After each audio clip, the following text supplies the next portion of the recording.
हाय guys, college के YouTube channel में एक बार फिर आपका स्वागत है। मैं एसपी ब्रॉड, botany lecturer, Shahpura college Bhilwara. आज का हमारा जो टॉपिक है वो है पॉलीएम्ब्रियोनी या बहुभ्रूणता। पॉलीएम्ब्रियोनी या बहुभ्रूणता को समझने से पहले हम चर्चा करते हैं कि सामान्यतः जैसे पादपों में निषेचन होता है और निषेचन के बाद भ्रूण बनता है। जब जो पादपों के अंदर अंडाशय होता है, अंडाशय फल में रूपांतरित होता है और अंडाशय के अंदर जितने भी जो बीजांड होते हैं वो बीज बन जाते हैं, बीज में रूपांतरित हो जाते हैं। यानी जितने बीजांड होंगे उतने ही बीज होंगे। अब बीजांड का रूपांतरण बीज में हुआ और प्रत्येक जो बीज होता है उस बीज के अंदर एक भ्रूण होता है, यानी एक बीज के अंदर एक भ्रूण की उपस्थिति होती है। लेकिन यदि किसी कारणवश एक बीज में एक से अधिक भ्रूणों की उपस्थिति हो जाए तो उस कंडीशन को हम बोलते हैं बहुभ्रूणता या पॉलीएम्ब्रियोनी। यानी एक बीज में एक से अधिक भ्रूणों की उपस्थिति को बहुभ्रूणता या पॉलीएम्ब्रियोनी बोलते हैं। ये बहुभ्रूणता या पॉलीएम्ब्रियोनी जो है, इसकी खोज के बारे में यदि हम चर्चा करें तो इसके बारे में सर्वप्रथम एंटन वॉन लीeuwenhoek ने सर्वप्रथम जो बताया था और उसकी जो खोज की थी वो संतरे में की थी कि संतरे के अंदर पॉलीएम्ब्रियोनी या बहुभ्रूणता पाई जाती है। अब प्रश्न ये उठता है कि जो बहुभ्रूणता है वो उत्पन्न कैसे होती है, यानी एक बीज के अंदर एक से अधिक भ्रूणों की उपस्थिति कैसे हो सकती है, एक से अधिक भ्रूण एक बीज में कैसे बनते हैं। तो जो एंजियोस्पर्म है, एंजियोस्पर्म प्लांट्स की यदि हम बात करें तो उसके अंदर कई कंडीशन बन सकती है जिसके द्वारा एक बीज के अंदर एक से अधिक भ्रूण की उपस्थिति हो सकती है। कैसे? जैसे सबसे पहली कंडीशन तो ये है कि जैसे बीज के अंदर भ्रूण बना और वो जो बीज के अंदर, बीजांड के अंदर या बीज के अंदर जो भ्रूण की उपस्थिति है उस भ्रूण में विदलन हो जाए तो हम उसको कह देंगे विदलन बहुभ्रूणता। बीज के अंदर जो अंदर पाया जाता है भ्रूण है, उस भ्रूण के अंदर ही क्या हो जाए, विदलन हो जाए। तो विदलन होने से क्या होता है, भ्रूण जो है एक से ज़्यादा बन जाएंगे। तो जो बीज के अंदर जो भ्रूण है उसके अंदर विदलन होने से एक से अधिक भ्रूण बन जाए, एक तो ये कंडीशन है, यानी कि विदलन बहुभ्रूणता। दूसरी जो कंडीशन ये है कि भ्रूण जो है उसके अंदर अन्य कोई भी कोशिका है, भ्रूण के अंदर अन्य कोई भी कोशिका है उसमें यदि निषेचन हो जाए तो सामान्यतः तो जैसे एग सेल है, एग के अंदर निषेचन होगा और द्विगुणित जो है भ्रूण बन जाएगा। लेकिन यदि उसके अंदर यदि एक से अधिक कोशिका है उसका निषेचन हो जाए तो फिर वो क्या हो जाएगी, अन्य भ्रूण बन जाएगा। तो कहने का मतलब एक तो मुख्य भ्रूण है और उसके बाद अन्य जो कोशिका है उसमें यदि निषेचन हो जाता है तो भ्रूण बन जाता है। तो हम कह सकते हैं कि एक से अधिक भ्रूण बन गया तो बहुभ्रूणता की कंडीशन पैदा हो जाती है।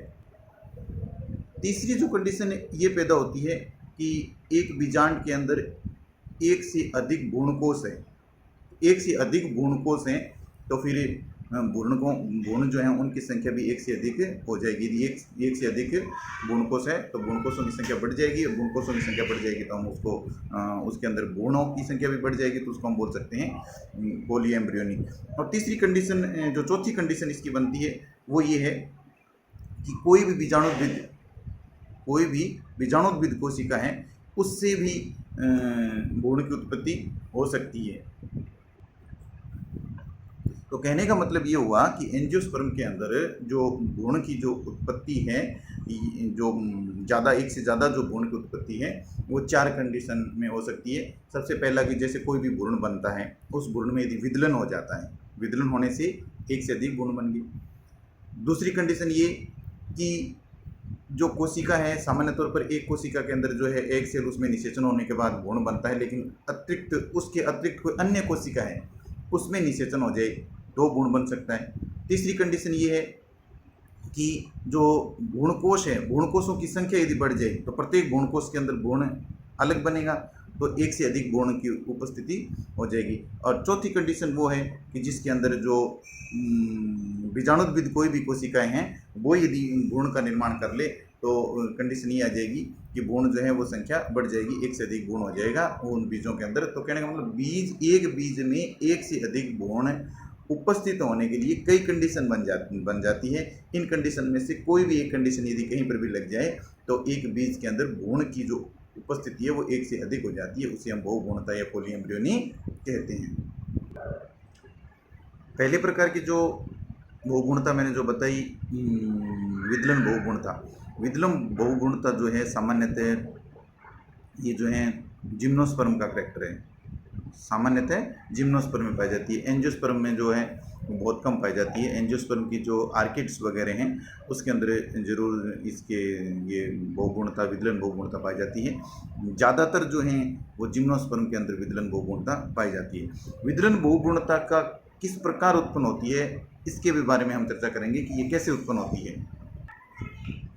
आर्किड प्लांट है उसके अंदर बहुभ्रूणता जो है, जैसे उसके अंदर जाइगोट बना तो जाइगोट में क्या होता है, विदलन हो जाता है, उत्तरोत्तर लगातार विभाजन हो जाते हैं उसमें जाइगोट में। तो एक जो जाइगोट जो है युग्मनज, उसके अंदर एक कई कोशिकाओं का एक पिंड बन जाता है, यानी कि जगह जगह ऐसे इस प्रकार के युग्मनज जो हैं वो बन जाते हैं और वो जो युग्मनज हैं वो आगे डेवलप होकर के भ्रूण बन जाएंगे। तो आर्किड में एक तो ये है कि जो युग्मनज है उसके अंदर बहुत सारे विदलन हो जाएं और वो युग्मनज आगे जो हैं कई विदलनों से कई भ्रूण बना देगा। एक तो जो पहली कंडीशन है ये बनती है इसके अंदर। दूसरा जो है आर्किड के अंदर जैसे प्रो एम्ब्रियो है, प्रो एम्ब्रियो की जो कोशिकाएं हैं उसके अंदर ऐसे कलिका सी निकल जाती है बहुत सारी, यानी विभाजित होकर के वो कई कलिकाएं बन जाती है। और प्रो एम्ब्रियो की जो कलिकाएं हैं वो प्रत्येक कलिका जो है प्रो एम्ब्रियो की वो इस प्रकार का एम्ब्रियो बनाती है, यानी कि भ्रूण का निर्माण कर सकती हैं। तो उसमें भी एक से अधिक जो है भ्रूण बन सकते हैं। विदलन बहुभ्रूणता की जो तीसरी कंडीशन है वो ऐसी है कि प्रो एम्ब्रियो है वो फिलामेंटस हो जाता है और प्रत्येक फिलामेंट्स जो होता है ना वो आगे चल करके खुद एक एम्ब्रियो का निर्माण कर लेगा, अर्थात उसमें भी एक से अधिक एम्ब्रियो बन जाएंगे, तो उसको हम बोल सकते हैं बहुभ्रूणता। तो आर्किड के अंदर जो है तीन कंडीशन बन सकती है, या तो सबसे पहले युग्मनज है जो खुद विदलन करे और विदलन कर करके कई एम्ब्रियो बना देगा, और दूसरी जो कंडीशन है प्रो एम्ब्रियो जो हैं उसके अंदर कई विभाजन होंगे और उसके बाद वो कई भ्रूण का निर्माण कर सकता है। और तीसरा जो फिलामेंट्स जो एम्ब्रियो उसमें कई प्रकार के ऐसे एम्ब्रियो के अंदर फिलामेंट्स से निकल जाएंगे और वो जो फिलामेंट्स जो होते हैं वो प्रत्येक फिलामेंट्स जो हैं वो आगे वृद्धि करके भ्रूण का निर्माण कर लेगा, तो उससे भी कई भ्रूण बन जाएंगे। तो कहने का मतलब जो एंजियोस्पर्म का जो आर्किड फैमिली है, आर्किडेसी हैं, आर्किड हैं, उसके अंदर बहुभ्रूणता पाई जाती है। और आर्किड के अंदर जो बहुभ्रूणता पाई जाती है उसके कई कारण हैं, उसमें मुख्यतः जो विदलन बहुभ्रूणता की हम बात कर रहे हैं उसके ये तीन कारणों से वो विदलन बहुभ्रूणता बन जाती है।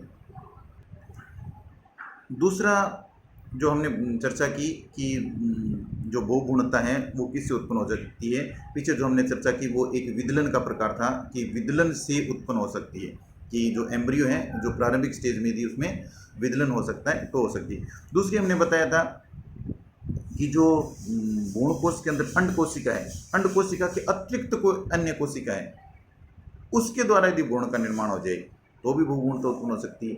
जैसे हम बात करें इसमें सहायक कोशिका पाई जाती है, तो सहायक कोशिका है वो भी भ्रूण का निर्माण कर सकती है। सहायक कोशिका जो है वो भ्रूण का निर्माण कर सकती है। जैसे एरिस्टोलोकिया है, एरिस्टोलोकिया की जो सहायक कोशिका है वो क्या करती है कि आकार में बड़ी हो जाती हैं और आकार में बड़ी होकर के अंड कोशिका जैसी ही हो जाती हैं।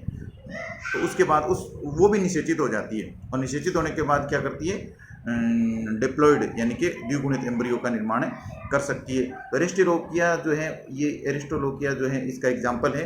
ये उसके अंदर जो अंड कोशिका है, अंड कोशिका के अतिरिक्त सहायक कोशिका आकार में बड़ी होकर के निषेचन कर सकती है और डिप्लॉयड एम्ब्रियो का निर्माण कर सकती है। तो कहने का मतलब एक तो मूल जो अंड कोशिका है उसका साथ निषेचन होने के बाद एक एम्ब्रियो वो बन गया, और एक सहायक कोशिका जो है वो अंड कोशिका के समान ही आकार में बड़ी होकर के निषेचन कर लेगी, तो उसमें भी एक अन्य एम्ब्रियो बन जाता है, अर्थात एक से अधिक एम्ब्रियो उसमें बन जाता है तो बहुपूर्णता की स्थिति उत्पन्न हो जाती है।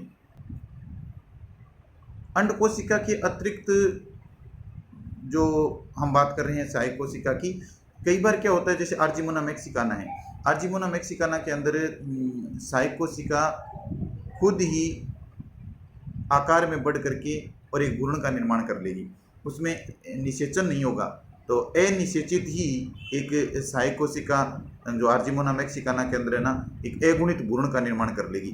तो मुख्य रूप से तो अंड कोशिका होगी आर्जिमोना मैक्सिकाना में, उसने भ्रूण का निर्माण कर लिया, और एक सहायक कोशिका जो है वो बिना निषेचन के भ्रूण का निर्माण कर लेगी, तो एक से अधिक भ्रूणों की उत्पत्ति हो जाती है। तो ये जो था सेकंड जो मैंने बताया कि अंड कोशिका के अतिरिक्त अन्य कोशिकाएं हैं वो भी भ्रूण का निर्माण कर सकती हैं। उसमें दो एग्जाम्पल बताए मैंने, एक तो एरिस्टोलोकिया का, एरिस्टोलोकिया की जो सहायक कोशिका हैं वो आकार में बड़ी हो जाती हैं और अंड कोशिका के समान आकार ग्रहण कर लेती हैं और वो निषेचित हो जाती हैं, अर्थात डिप्लॉयड एम्ब्रियो का निर्माण कर लेती है। और आर्जिमोना मैक्सिकाना के अंदर जो सहायक कोशिका हैं वो अनिषेचित ही रहती है और निषेचित सहायक कोशिका भ्रूण का निर्माण कर लेती है। इस प्रकार आर्जिमोना मैक्सिकाना के अंदर एक हैप्लॉयड एम्ब्रियो का निर्माण हो जाता है मूल एम्ब्रियो के अलावा, अर्थात इसके अंदर पॉली एम्ब्रियोनिक की स्थिति पैदा हो जाती है।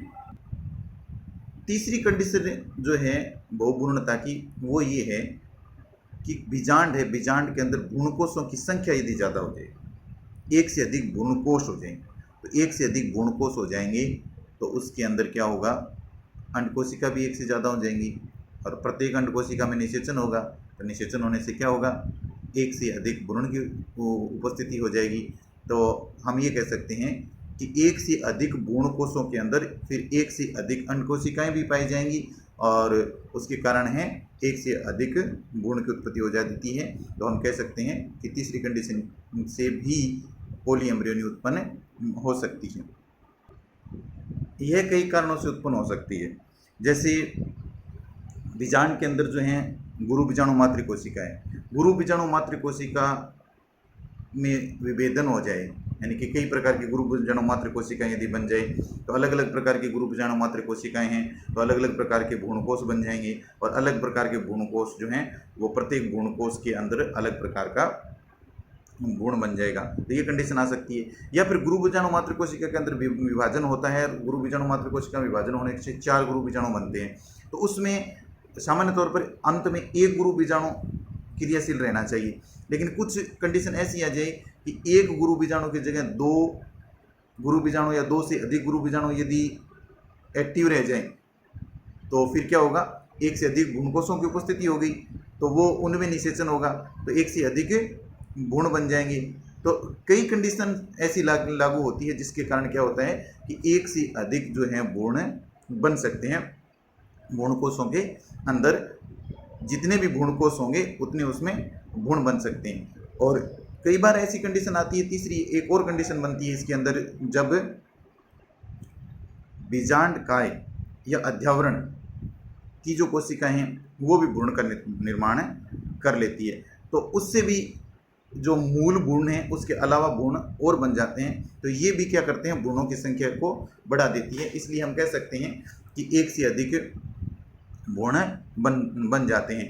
तो कहने का मतलब ये है कि बीज जो हैं उस बीज के अंदर सामान्य तौर पर एक बीज के अंदर एक ही भ्रूण होता है, लेकिन बहुत सारी कंडीशन यहाँ पर बनी हैं जो हमने चर्चा की है कि एक बीज के अंदर एक से अधिक भ्रूण कई तरीके से बन सकता है। विदलन हो सकता है, एम्ब्रियो के अंदर विदलन कई तरह से हो सकता है, फिलामेंटस जो है वो निकल सकता है, बर्डिंग हो सकती है उससे निकल सकता है, या जो युग्मनज है उसके अंदर कई भाग बन सकते हैं ऐसे हो सकता है, या जैसे मान लीजिए कि कोई भ्रूणकोश हैं उनकी संख्या बढ़ सकती है, अध्यावरण की कोशिकाएं जो होती हैं उसमें भी विभाजन हो सकता है और वो भी बना सकती है। एक हमने बीच में चर्चा की थी एरिस्टोलोकिया की, आर्जिमोना मैक्सिकाना की, कि वहाँ पर जो है एग सेल हैं उसमें तो मूल रूप से युग्मनज बनता ही है उससे फ्यूजन से, लेकिन जो एरिस्टोलोकिया या आर्जिमोना मैक्सिकाना के अंदर है उसके अंदर जो सहायक कोशिका है वो सहायक कोशिका भी एक निषेचन और अनिषेचन से, यानी आर्जिमोना मैक्सिकाना में तो निषेचित होगी नहीं, तो वो तो अगुणित रूप से एक हैप्लॉइड एम्ब्रियो का निर्माण कर देगी। और जो एरिस्टोलोकिया है उसके अंदर जो है ये सहाय कोशिकाएं जो आकार में बड़ी होकर के अंड कोशिका के समान ही बन करके निषेचित होकर के द्विगुणित भ्रूण का निर्माण अंदर कर देगी। तो ये जो है कई तरीके हैं जो इन एंजियोस्पर्म के अंदर पाए जाते हैं, जिससे क्या है कि एक बीज के अंदर एक से अधिक भ्रूण की उपस्थिति हो सकती है और बहुभ्रूणता उत्पन्न हो सकती है। आपको बहुभ्रूणता के बारे में अच्छे तरीके से समझ में आया होगा, और नेक्स्ट वीडियो जो हैं वो फिर इसी से रिलेटेड हम चर्चा करेंगे। धन्यवाद।